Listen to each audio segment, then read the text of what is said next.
Welcome back, Space Cadets. VanHam here, back with what is another Star Citizen. I know, surprise, surprise. Doing this in between my editing for Space Engineers. If you haven't seen that, check it out already. The boys and I, Oz and Ozzy, are battling our way through the playthrough. We're just getting into space and getting to deal with all of that, all the other factions now. So if you haven't checked it out, check it out. I'll leave the link, or it'll be up at the end of the video anyway. Moving right along, we are currently here in Lawville today in the public test universe once again, and I've got to be honest, things are running a lot better at the moment. So they're slowly optimizing the game, making it a lot better, and getting it ready for the Fleet Week, which is knocking on our door. And speaking of that, it's going to bring me into today's video, where I want to talk about, and last time out we checked out the C2, not in great depth, not in great detail, but we just did a raw look through of it, and it's something that is a bit of my theme. We're going to be checking out the C2 next to the Caterpillar today. Why? Because basically these are two of the staple sort of large cargo vehicles in the game and coming to the game. That are going to be available, readily available for people that have either A, bought it, or C, looking to buy it in the future. So what we're going to do is we're going to look at the two ships next to each other, some cargo in them, some vehicles, what it might be like for you, and the different options they provide for cargo running.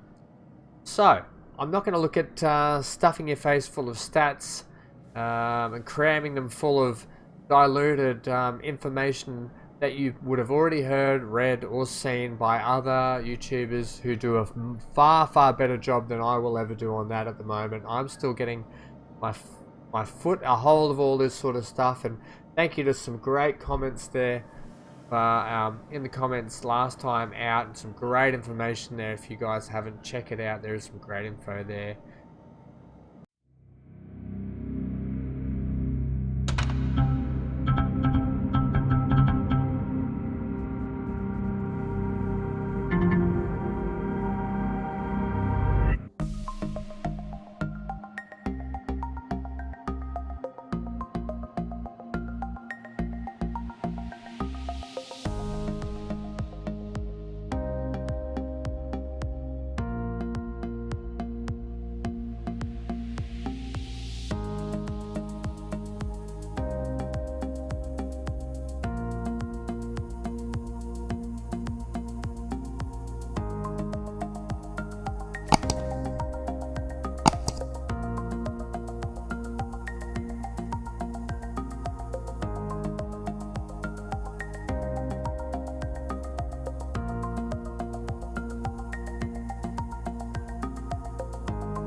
Alright, ladies and gents, here we are. We've landed.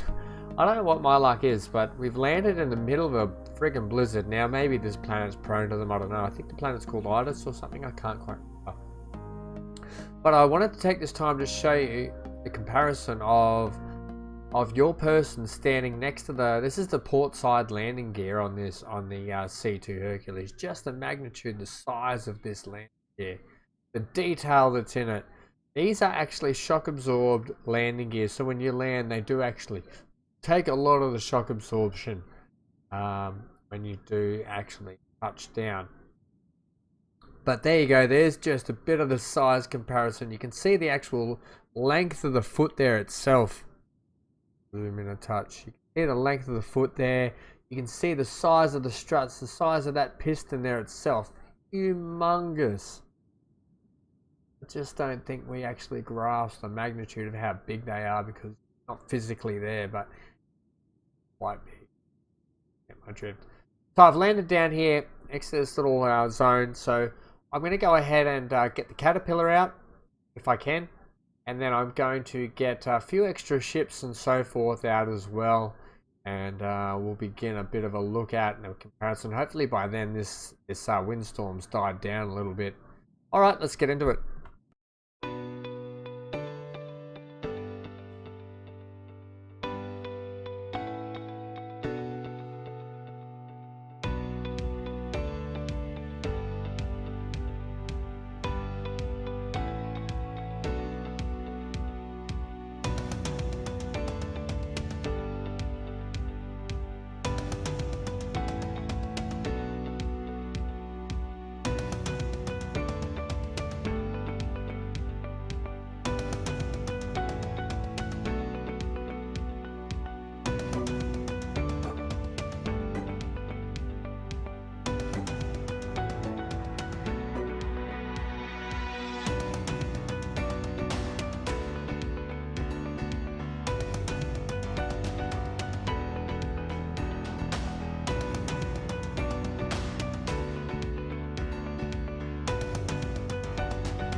And what I've noticed is that the Drake Caterpillar is not quick, it is not nimble, and it does not have the thrust capacity, it does not have the vertical lift, it does not have the maneuverability, it doesn't have the style, the elegance. In fact, the C2 looks like an absolute dreamboat was planted on top of a powerhouse to bring you the combination of transport, industrialism, and style and sleek and a defined uniqueness. But the Caterpillar looks so industrial, it's that of a builder's bum crack.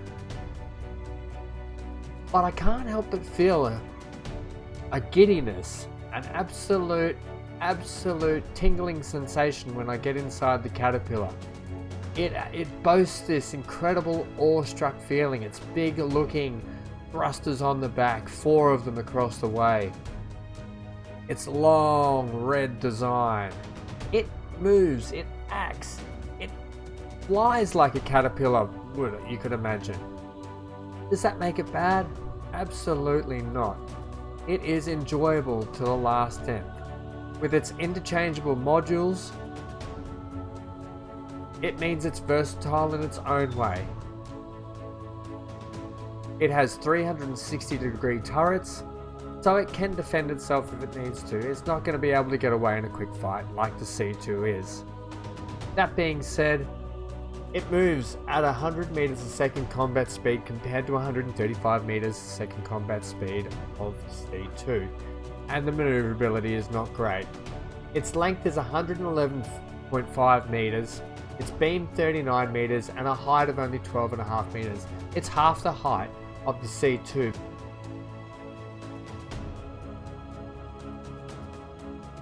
Would I buy a C2? Yes. Would I buy a Caterpillar? Yes. Are they completely different? 100%. Cargo running in Star Citizen is not that of the cargo running that you get in any other standard sandbox or open universe or open world space sim or any other cargo game. It is not simply just a point A to point B cargo running game where you just buy a ship and you go point A to point B. It is a game where you want to do cargo running. You have to figure out what kind of cargo running you want to do. Are you a smuggler? Are you a space station to space station cargo runner? Are you a space station to planets cargo runner? Are you a planet to planet cargo runner? The different varieties instill different styles of gameplay.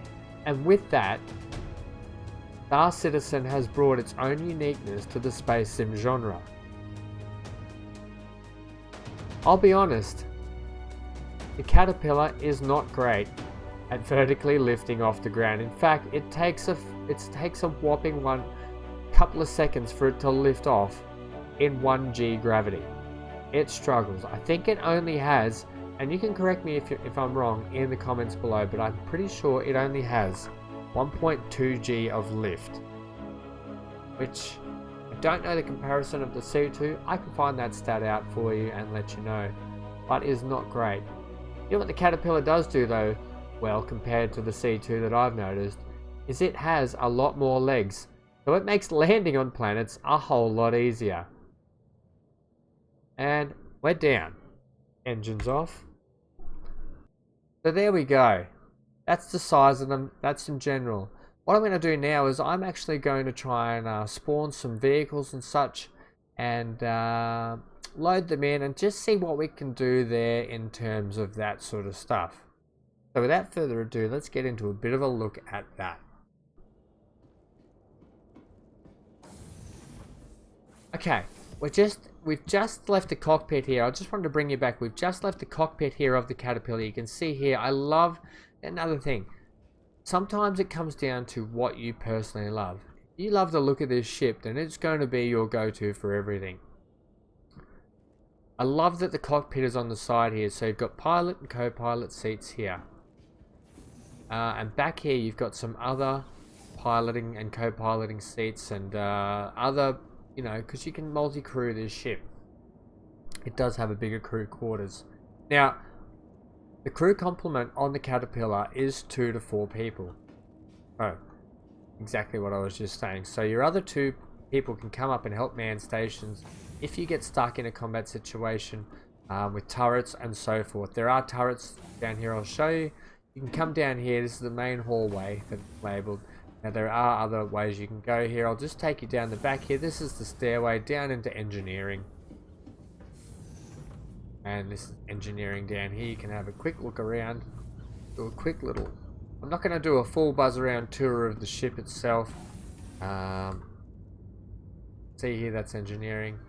And in here is the turret. Or turret access anyway. But that's so we're not going to jump in it now because that's not what this video is about. And down here is the elevator access. So this is where you can small trolleys worth of crates and stuff. Cooking stoves here. So very basic indeed. The tap, a sink, cooking stoves. Very basic needs indeed. I don't know. Do you get 4 racks in this? Or do they hot rack on the Caterpillar? I don't know. It's been a couple of years since I've actually looked around in here again. So this is module 1, memory. And you can get up here on the gantry, on the catwalk, and you can maneuver through these. So here, this is module 1. Module 2. module 3, and then this is the other turret access. So this is the forward mounted turret on the front module, and I think that's access down the front there as well. Let's get down there and have a look at that. Down, go down, go down. Through here, and we'll see if we can.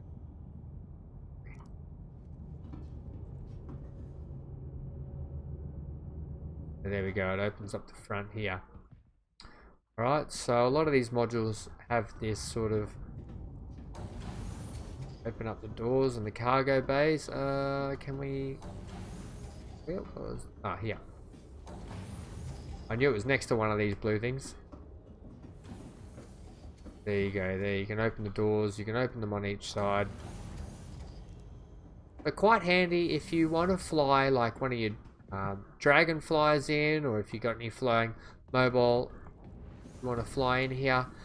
It's going to be a bit slower if you want to put a vehicle in. I suppose in the game later on, I don't know in what capacity you might be able to crane vehicles into these so forth, or maybe they might come in containers, large containers. You can put a vehicle in, the container can get shipped on here. Who knows with Star Citizen? The sky's the limits, and that's the gameplay that you've got to think of. It is not a regular sim.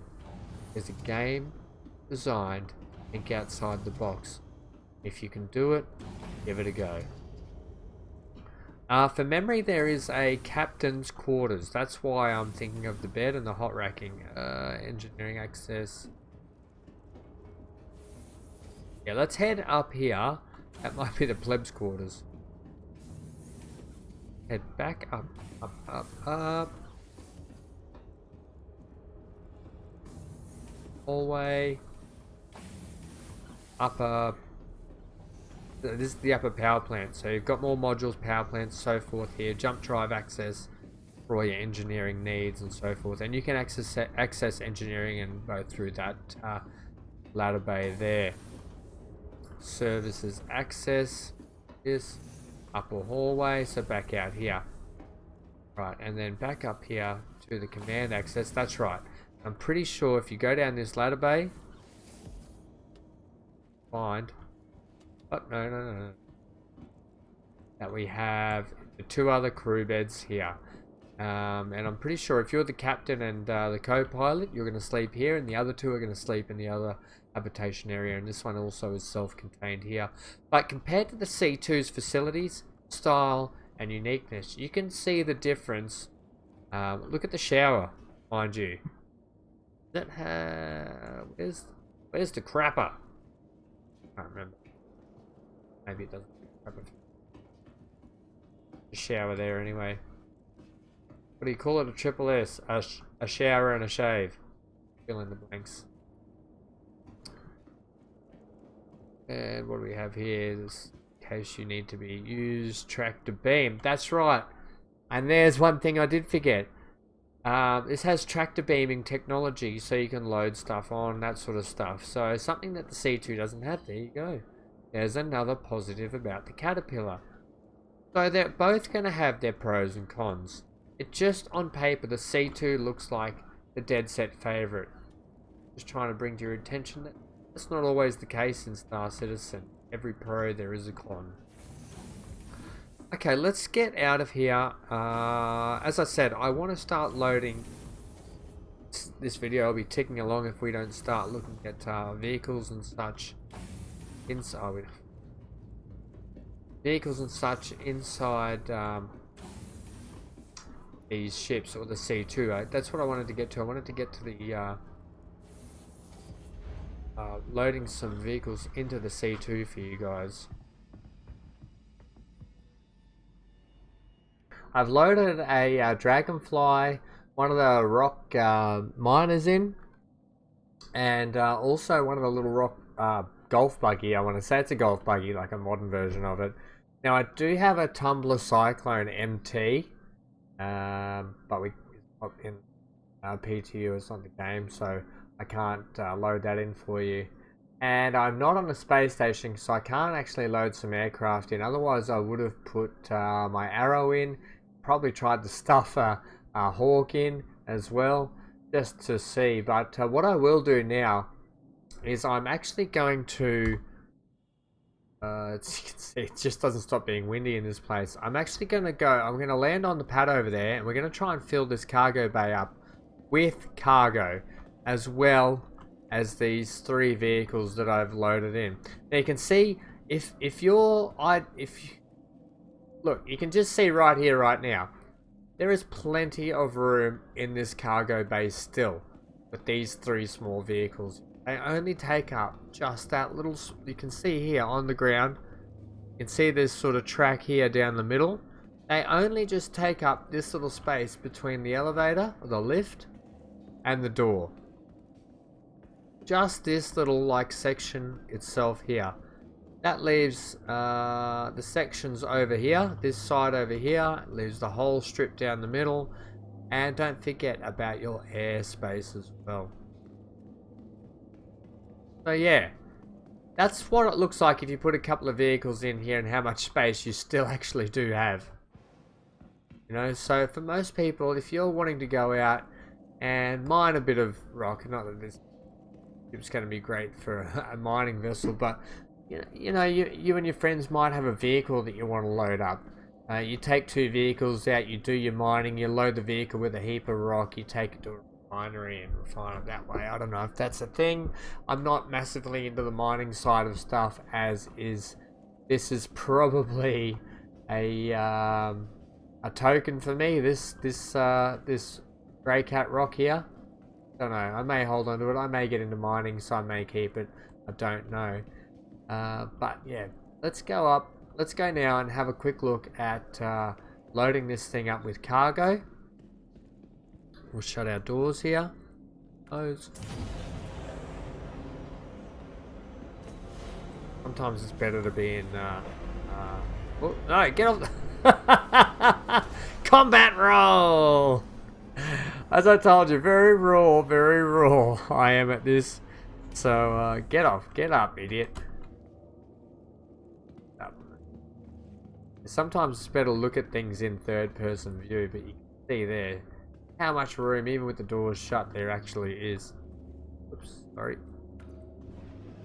Are the lights fully on, actually? Yeah, the lights are fully.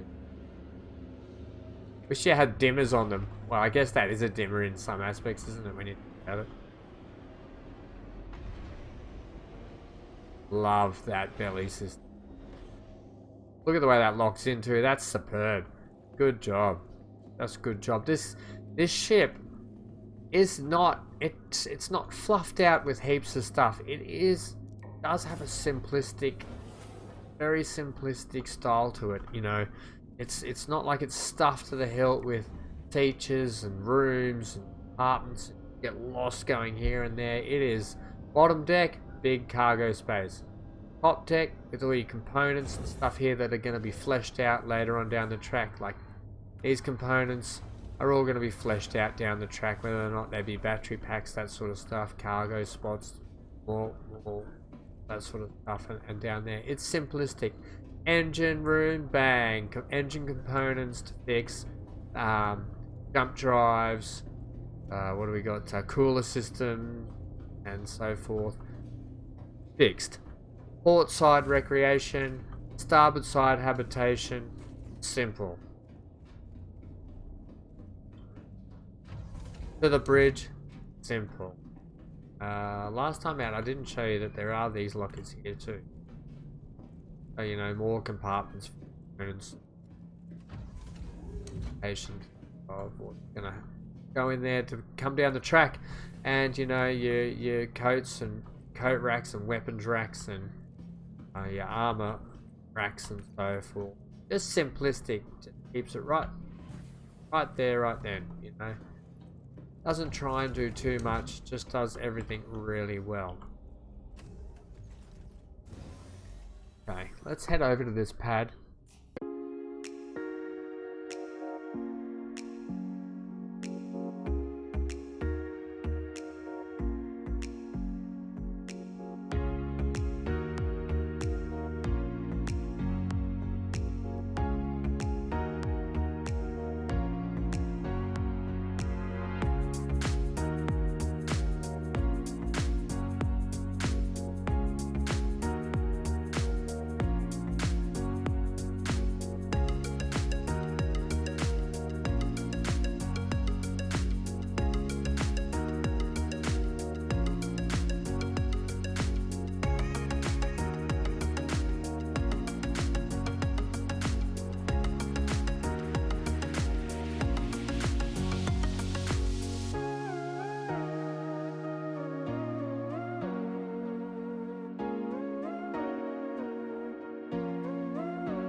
Alright, ladies and gents, welcome back. So lastly, today, what I want to look at here is I've loaded both ships up with full cargo containers. So remembering that the Caterpillar holds a cargo capacity of 576 SCU.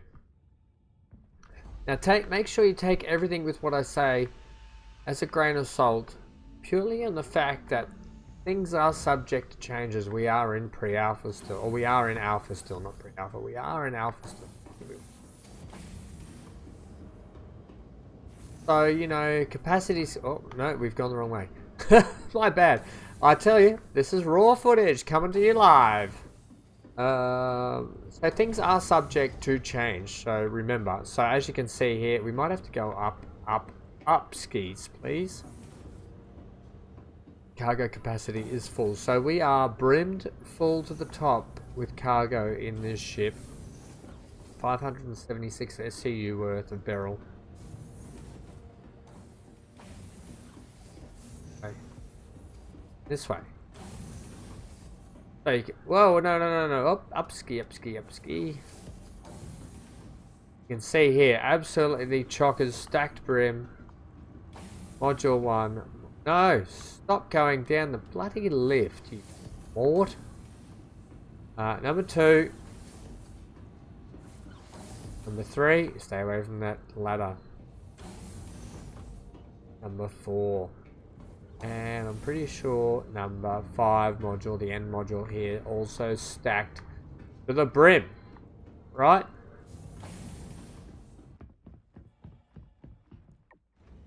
Okay, so here we are. I've just called the lift. We're going to go up into the cargo bay here.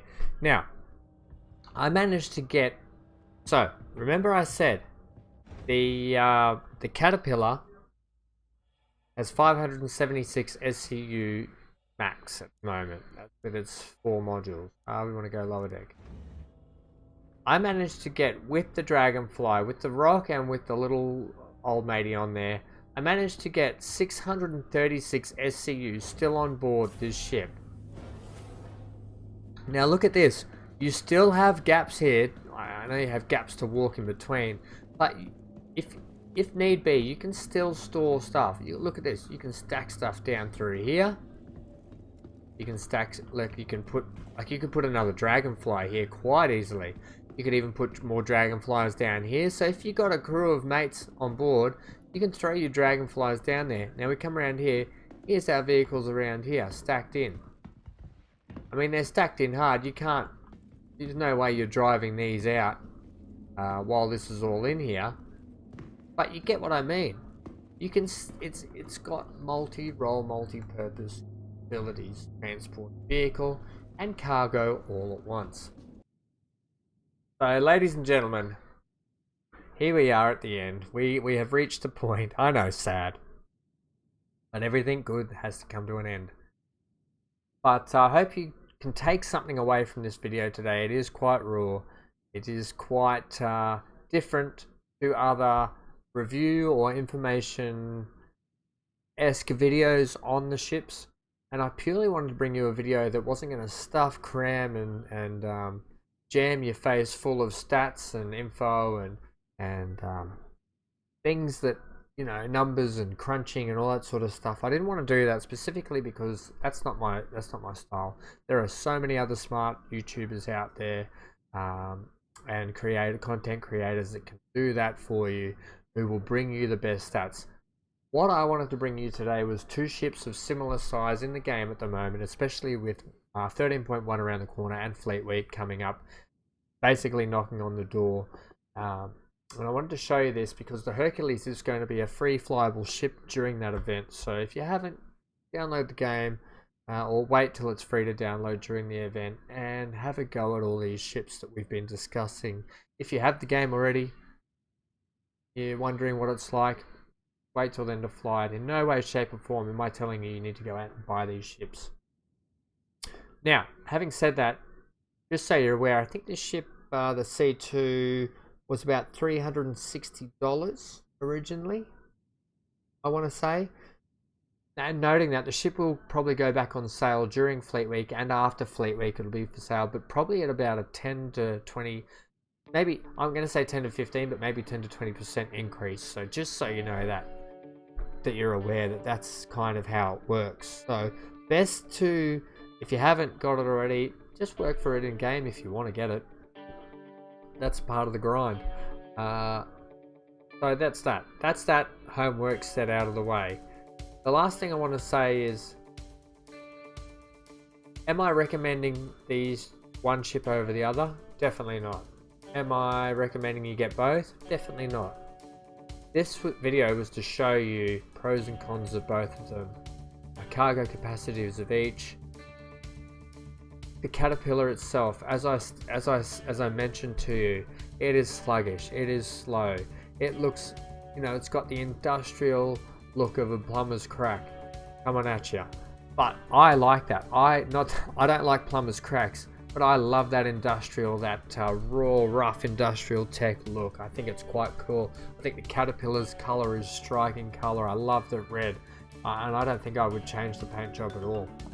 I think the Hercules paint job, I love it, even though it looks like a Qantas aircraft. This is the modern day Qantas. But I love each ship for its own individual reasons. I love the fact that the Hercules is so versatile and has so many different multi-role capabilities. I love the Caterpillar, the fact that it is just designed as a different style of cargo running vessel that is probably better suited to cargo running in space than what the Hercules is, with its modulations and its airlocks and all that sort of stuff going on for it. So I hope you're able to take a little bit out of this today. These are two fantastic ships if you're looking to cargo run and get into that bigger or that medium to bigger cargo running. This is not in any way the Merchantman. The Merchantman is much bigger. I'm not even going to get into the stats of that right now. That's not what this video is about. I just hope you really enjoyed this video. I hope you can take something away from it. That's it from me, guys. I hope you have a good day. Stay safe wherever you are and stay glued to your screen. Guys, one more thing actually before I go. Leave a like, comment and subscribe. I'm trying to reach that 1,000 subscriber mark. And I know you hear this from YouTubers all the time, but I would like to make a career out of YouTubing, whether it be in some way, shape or form. And it's free to subscribe. It doesn't cost you a thing and you're doing a good deed. So that's that. Stay glued to your screen. I've been VanHam. Stay tuned for what comes next. Who knows? You won't know until the video's out, will you? Okay guys, stay safe. Bye for now.